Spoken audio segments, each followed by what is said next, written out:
నమస్తే CM times కు స్వాగతం. సముద్ర తీరంలో ఆదివారం నాడు అరుదైన చేపలు దర్శనమిచ్చాయి.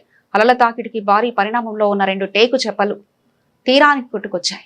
గుండ్రటి శరీరం, పొడవైన తోక వింతగా ఉన్న ఈ భారీ చేపలను పర్యాటకులు ఆసక్తిగా తిలకించారు. స్థానిక మత్స్యకారులు ఆ చేపలు బయటికి తీసి ప్రజల సందర్శనార్థం ఉంచారు. వీటితో పాటు మరికొన్ని పెద్ద రకం చేపలు సైతం అలల ఉధృతి తీరానికి వచ్చాయి. ప్రకాశం జిల్లా పాకాల సముద్ర తీరంలో ఈ టేకు చేపలు పర్యాటకులను ఎంతగానో ఆకట్టుకుంటున్నాయి.